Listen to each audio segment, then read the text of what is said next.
Ya, Assalamualaikum warahmatullahi wabarakatuh. Kami dari kelompok 1, di video kali ini kami akan menjelaskan materi akuntansi keuangan yaitu kartu piutang. Anggota kelompok kami ada yang pertama Alia Nur Azizah Syafitri, kedua ada Zikra Kanavaro, yang ketiga Naufal Alfadil Kurniawan, yang keempat Rozak Anugrah. Untuk materi pertama yaitu pengertian dari kartu piutang. Kartu piutang merupakan buku pembantu yang disusun untuk mencatat mutasi piutang pada setiap pelanggan atau debitur. Pencatatan pada kartu piutang bertujuan agar memudahkan perusahaan apabila sewaktu-waktu membutuhkan informasi. Baik, materi selanjutnya mengenai fungsi kartu piutang. Nah, tadi kita sudah mendengarkan ya teman-teman semua penjelasan daripada pengertian kartu piutang itu apa sih yang dijelaskan oleh Naufal. Sekarang aku mau menjelaskan tentang fungsi adanya kartu piutang tersebut. Nah, ada 3 poin penting mengapa kartu piutang itu benar-benar sangat dibutuhkan. Fungsinya apa sih adanya kartu piutang ini? Tujuannya apa sih adanya kartu piutang ini? Emang sebutuh itukah perusahaan dengan adanya kartu piutang itu? Nah, kita bahas poin per poinnya. Yang pertama, satu, sebagai alat bantu perusahaan mencatat mutasi piutang. Nah, teman-teman tahu nggak sih mutasi itu artinya apa? Mutasi itu artinya adalah perubahan saldo piutang. Perubahan itu entah terjadi penambahan piutangnya ataupun pengurangan piutangnya. Nah, dengan adanya kartu piutang ini, suatu perusahaan itu bisa tahu gitu, bisa mencatat kalau di setiap debitur atau orang yang memiliki piutang itu sudah terjadi penambahan piutang sekian dan sudah terjadi pengurangan piutang sekian, tergantung dari transaksi yang dilakukan. Apabila transaksinya penjualan kredit, maka terjadi penambahan. Apabila transaksinya itu pelunasan, retur ataupun penghapusan piutang, maka piutangnya berkurang. Nah, jadi itu adalah alat bantu perusahaan untuk mencatat mutasi piutang. Jadi semuanya itu kronologis dan juga semuanya itu sistematis, tersusun rapih, teratur gitu. Tanggal sekian terjadi transaksi apa sehingga ada penambahan ataukah pengurangan, saldonya berapa. Kemudian tanggal selanjutnya itu terjadi penambahan kah, terjadi pengurangan kah, saldonya berubah menjadi sekian berapa. Nah, itu semua ada di dalam kartu piutang. Dan kartu piutang inilah yang sebagai alat bantu perusahaan untuk mencatat mutasi piutang setiap debiturnya atau setiap orang yang memiliki piutang di perusahaan kita, seperti itu. Lanjut ke poin yang kedua, sebagai informasi batas piutang dan pengawasan piutang. Nah, ini batas piutang dan juga pengawasan piutang. Kalau misalnya teman-teman tahu, setiap penjualan secara kredit itu biasanya ada syaratnya, ya misalnya 2/10 N/30 atau yang lainnya. Nah, itu kita gunakan kartu piutang untuk sebagai informasi batas piutangnya dan juga pengawasan piutangnya itu. Jadi perusahaan tuh tahu, oh ternyata perusahaan A yang melakukan penjualan secara kredit sehingga memiliki piutang itu melakukan retur sehingga piutangnya berkurang. Kemudian terjadi penghapusan piutang karena perusahaan A ini bangkrut. Lalu ada perusahaan B yang melakukan penjualan secara kredit kemudian dilunasi sehingga piutangnya berkurang. Jadi perusahaan tuh tahu piutang-piutang mana saja yang sudah dibayarkan, yang dihapuskan, yang berkurang, ataupun yang bertambah. Dan ini membantu perusahaan untuk mengawasi proses daripada piutang setiap masing-masing debiturnya. Karena kalau misalnya piutang ini disatukan dalam satu jurnal atau dalam satu dokumen ya, nah itu akan membuat perusahaan jadi kebingungan karena semuanya campur, semua debitur itu campur jadi satu.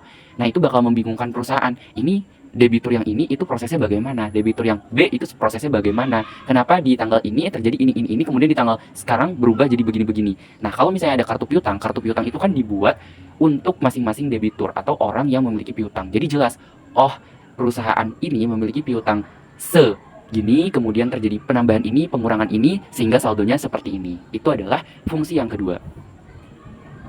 Fungsi yang ketiga adalah sebagai informasi saldo piutang yang valid. Valid itu artinya apa? Artinya memang saldonya itu jelas antara yang dicatat dengan yang ada di kenyataan, memang segitu gitu piutangnya jumlahnya. Nah, itu adalah fungsi daripada kartu piutang. Jadi ada 3 poin penting yang menjadi alasan mengapa perusahaan itu memerlukan kartu piutang. Fungsi daripada kartu piutang yang pertama apa? Yang pertama sebagai informasi untuk mencatat mutasi piutang. Yang kedua adalah sebagai informasi batas piutang dan pengawasan adanya proses piutang tersebut. Dan yang terakhir informasi saldo piutang yang valid. Nah, baik teman-teman, setelah kita membahas pengertian dan fungsi kartu piutang, kita akan membahas mengenai dokumen pendukung kartu piutang. Dokumen pendukung kartu piutang itu untuk apa sih memangnya? Nah, ini dilakukan agar kita bisa tahu nih mutasi piutang apa saja yang telah perusahaan lakukan kepada perusahaan lain yang melakukan piutang kepada perusahaan kita. Nah, lalu dokumen dokumen pendukung kartu piutang ini ada apa aja ya? Nah, untuk dokumen pendukungnya itu terbagi menjadi dua macam, yaitu ada dokumen pencatatan dan dokumen akuntansi. Untuk dokumen pencatatan ini adalah sebuah bukti transaksi yang digunakan dalam pencatatan transaksi piutang. Bukti transaksi pencatatan piutang apa aja ya? Nah, itu ada faktur penjualan, bukti kas masuk, nota kredit, dan memo. Sedangkan dokumen akuntansi itu adalah sebuah bukti transaksi yang menggunakan dokumen akuntansi. Nah, dokumen akuntansinya ada apa aja sih memang? Nah, itu ada jurnal penjualan, jurnal penerimaan kas, jurnal retro penjualan, dan jurnal memorial atau jurnal umum. Baik semuanya, selanjutnya ke materi format kartu piutang. Sebelumnya kita sudah membahas tentang dokumen-dokumen yang dibutuhkan untuk kartu piutang dan fungsi-fungsi kartu piutang. Sebelum menyusun format kartu piutang, kita juga sudah mengumpulkan dokumen-dokumen yang dibutuhkan untuk kartu piutang. Maka dari itu, di sini kita akan membahas tentang menyusun kartu piutang nih. Gimana sih cara menyusun kartu piutang? Jadi, format kartu piutang terdiri dari 5 bagian. Dan 5 bagian itu terdiri dari tanggal transaksi, nomor bukti, keterangan, mutasi, dan saldo. Nah, yang pertama adalah tanggal transaksi yang biasanya digunakan untuk mencatat tanggal pada saat transaksi dilakukan.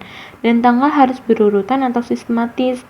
Yang kedua, ada nomor bukti transaksi yang menunjukkan dari sumber data transaksi yang sudah dimasukkan ke dalam kartu piutang. Contoh dari nomor bukti transaksi yaitu BKM 0102 yang berarti bukti kas masuk pada tanggal 1. Nah, di dalam format ini nomor bukti ada di setelah keterangan. Nomor bukti ini bisa di setelah tanggal atau di setelah keterangan. Yang ketiga adalah keterangan. Keterangan itu bisa diisi dengan jenis-jenis transaksi yang dilakukan. Yang keempat adalah mutasi. Mutasi apa sih? Mutasi adalah perubahan dari piutang tersebut seperti penambahan atau pengurangan piutang. Penyebab dari mutasi piutang tersebut ada 4, yaitu penjualan kredit, pelunasan, penghapusan, dan faktur. Jadi, apabila terjadi penjualan secara kredit, maka piutang akan bertambah. Dan apabila terjadi pelunasan, penghapusan, dan retur, maka piutang akan berkurang. Nah, di sini berarti kalau debit piutang akan bertambah dan kredit piutang berkurang. Nah, yang terakhir adalah saldo. Saldo ini adalah memberikan informasi saldo piutang yang diakibatkan dari mutasi debit atau kredit. Misalnya pada tanggal 1 terjadi transaksi penjualan kredit karena terjadi penjualan, berarti terjadi mutasi penambahan di debit sebesar 10 juta. Maka saldo itu 10 juta di debit. Kenapa sih saldonya semuanya di debit? Nah, karena saldo normal piutang itu masuknya ke dalam akun aset atau akun harta. Itu saldo normalnya di debit, sehingga piutang saldonya normalnya di debit. Nah, sekarang kita akan mencermati kartu piutang dagang yang dimiliki oleh PT Langit Benderang. Nah, apa aja sih transaksi yang dilakukan oleh PT Langit Benderang pada bulan Februari 2023? Nah, di sini pada tanggal 1 bulan Februari 2023 dengan nomor bukti FC0211 diketahui bahwa PT Langit Benderang menjual barang dagangannya kepada PD Narita sebesar 10 juta rupiah dengan syarat 2/10 N/30. Nah, di bagian mutasi, nominal 10 juta rupiah ini diletakkan di debit karena kita melakukan penjualan secara kredit kepada pihak lain, yang dimana itu merupakan aset dimana itu merupakan bagian dari aset. Nah, lalu di bagian saldo, nominal 10 juta diletakkan di debit juga. Nah, lalu lanjut ke tanggal 2 bulan Februari 2023 dengan nomor bukti FC0212, di mana PT Langit Benderang menjual barang dagangannya secara kredit lagi kepada toko Katarsis sebesar 10 juta rupiah dengan syarat 2/10 N/30. Nah, mutasinya. Nah, di bagian mutasi, nominal 10 juta ini diletakkan di bagian debit, sedangkan di bagian saldo diletakkan di bagian kredit. Lalu lanjut ke tanggal 3 bulan Februari 2023 dengan nomor bukti FC0213, di mana PT Langit Benderang menjual barang dagangannya secara kredit kepada UD Marin sebesar 5 juta rupiah dengan syarat 2/10 N/30. Di bagian mutasi, nominal 5 juta rupiah ini diletakkan di bagian debit, sedangkan di bagian saldo, nominal 5 juta ini diletakkan di kredit. Ya, kita lanjut ke transaksi berikutnya, yaitu transaksi keempat di tanggal 5 bulan Februari dengan nomor bukti NK0211. Transaksinya menerima kembali beberapa barang dagangan yang telah dijual pada UD Marine karena rusak sebesar 215.000. Jadi kita ke UD Marine. Di sini tanggal 5 nomor buktinya tulis, kemudian keterangannya itu retur penjualan dan masukkan kreditnya 215.000. Kemudian yang ada di debit dikurangkan oleh kredit. Jadi hasilnya 4.785.000. Oke, sekarang kita lanjut ke transaksi kelima, yaitu tanggal 7 bulan Februari dengan nomor bukti BKM 0211. Transaksinya menerima pelunasan piutang usaha dari PD Narita untuk transaksi yang terjadi pada tanggal 1 Februari. Nih, jadi di PD Narita tanggal 7, nomor buktinya, tanggalnya, isi, kemudian keterangannya pelunasan piutang ya, karena melunaskan dari tanggal 1. Dia berhutang tanggal 1 tuh 10 juta. Terus dia bayar. Jadi kita lunaskan, tulis kredit 10 juta dan debit di saldonya 0. Habis. Kemudian lanjut di sini transaksi ke-6, yaitu tanggal 8 masih bulan Februari dengan nomor bukti BKM 0212. Transaksinya menerima pelunasan piutang usaha dari toko Katharsis atas transaksi yang terjadi pada tanggal 2 Februari 2023. Kita ke toko Katharsis. Di sini tanggal 8, tambah nomor buktinya ditulis. Kemudian keterangannya pelunasan piutang. Nah, dari tanggal 2 ini kan dia berhutang 10 juta, kemudian dia lunasin jadi di kredit 10 juta. Dan di saldonya debitnya habis. Nah, sekarang kita akan membahas transaksi pada tanggal 10 Februari dengan nomor transaksi FJ0215. Diketahui PT Langit Benderang menjual barang dagangannya ke toko Katharsis sebesar Rp4.500 dengan syarat 2/10 N/30. Pada bagian mutasi, nominal Rp4.500 ini ada pada bagian debit, karena kita melakukan penjualan secara kredit kepada pihak lain yang dimana itu merupakan bagian dari aset. Dan pada bagian saldo, nominal Rp4.500 ini ada pada bagian debit. Lalu lanjut pada tanggal 12 Februari dengan nomor transaksi FJ0216, diketahui PT Langit Benderang menjual barang dagangan kepada PD Narita sebesar Rp5 juta dengan syarat 2/10 N/30. Pada bagian mutasi, nominal Rp5 juta ditempatkan pada debit karena melakukan penjualan secara kredit, dan pada bagian saldo ditempatkan di debit.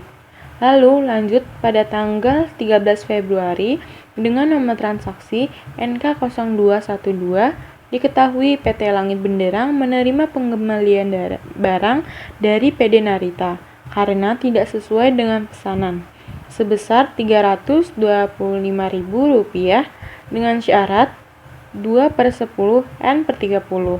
Lalu pada bagian mutasi, nominal sebesar Rp325.000 ditempatkan di kredit karena terjadi pengembalian barang, dan pada bagian saldo ditempatkan di bagian debit. Oke, kita lanjut kepada pembahasan soal kartu piutang.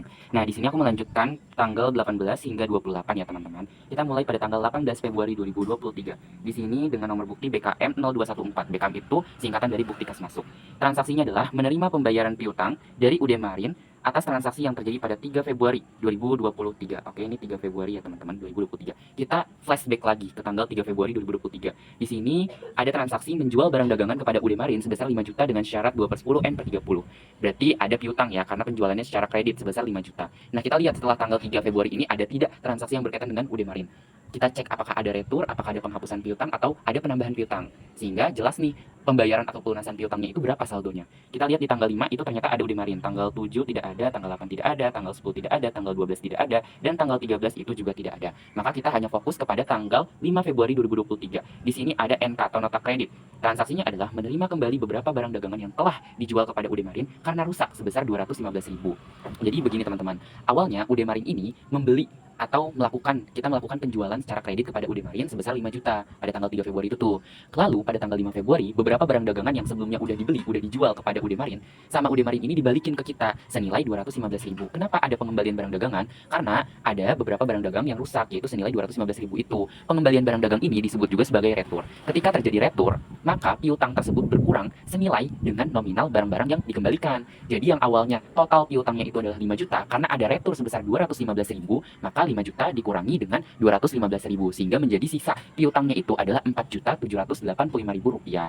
Nah, sisa piutang 4.785.000 rupiah inilah yang dilunasi atau yang dibayar pada tanggal 18 Februari 2023. Maka kita cek nih di kartu piutang itu penulisannya seperti apa sih?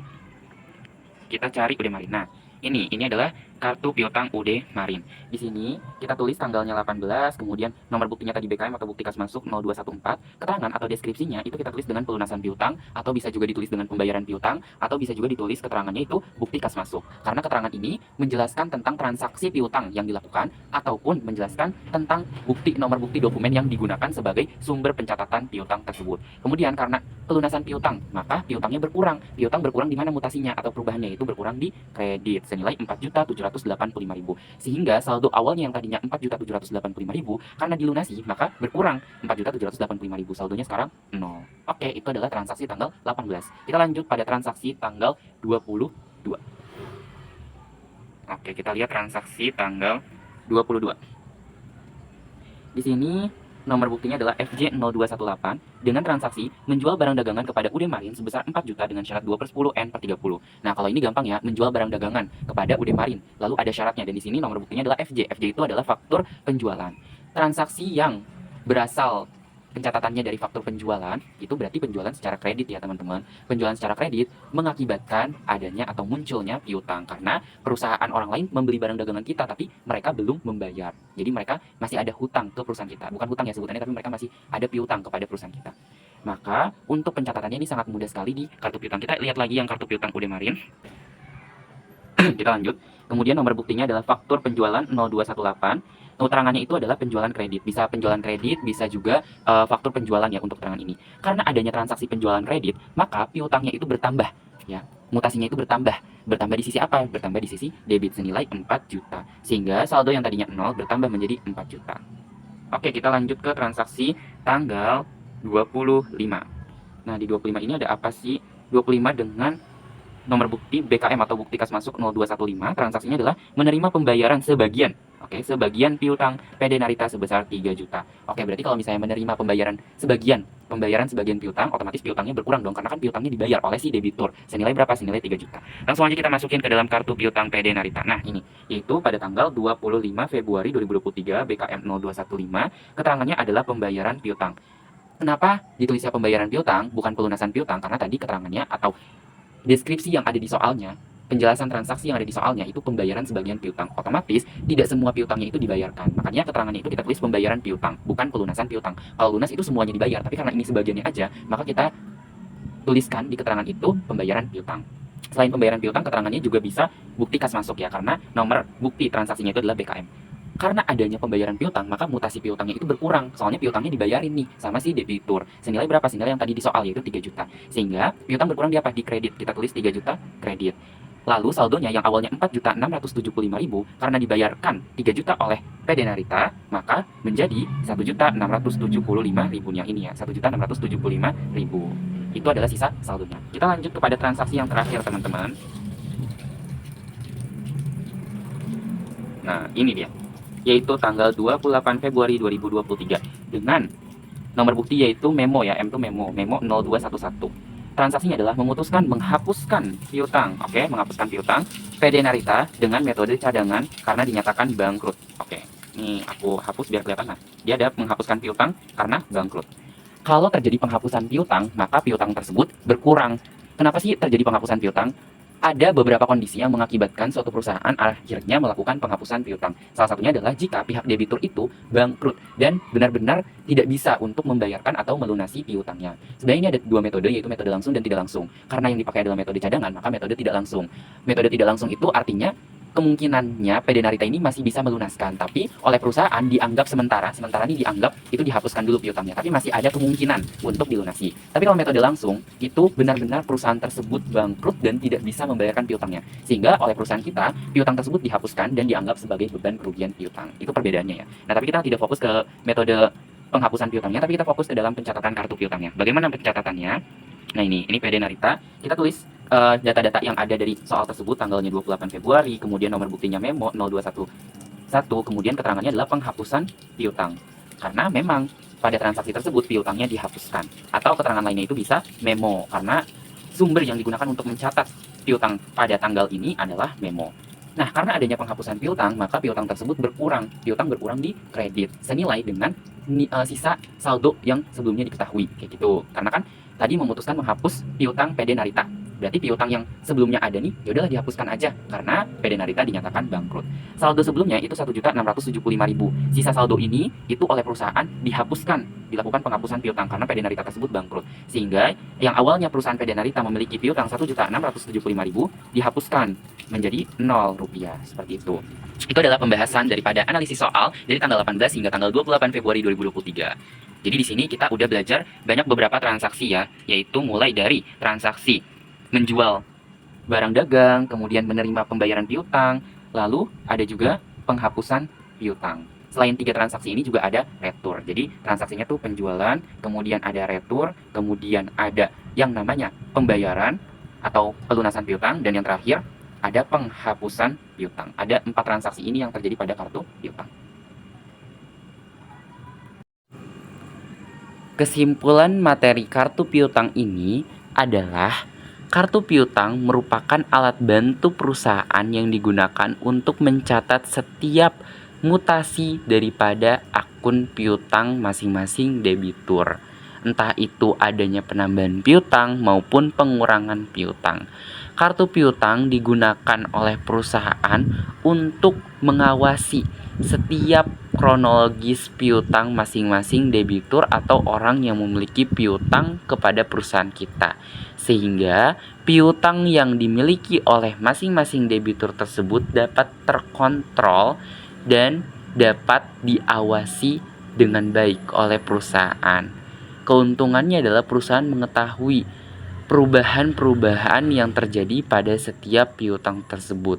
Ketika terjadi penambahan piutang, pengurangan piutang, penghapusan piutang, dan lain sebagainya.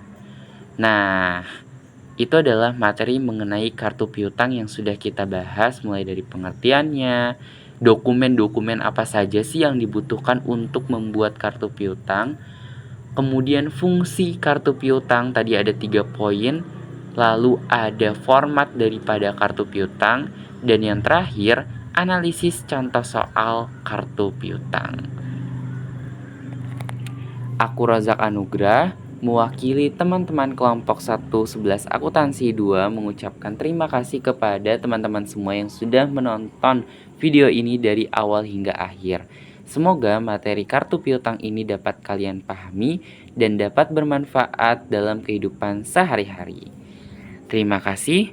Wassalamualaikum warahmatullahi wabarakatuh. Salam akuntansi balance.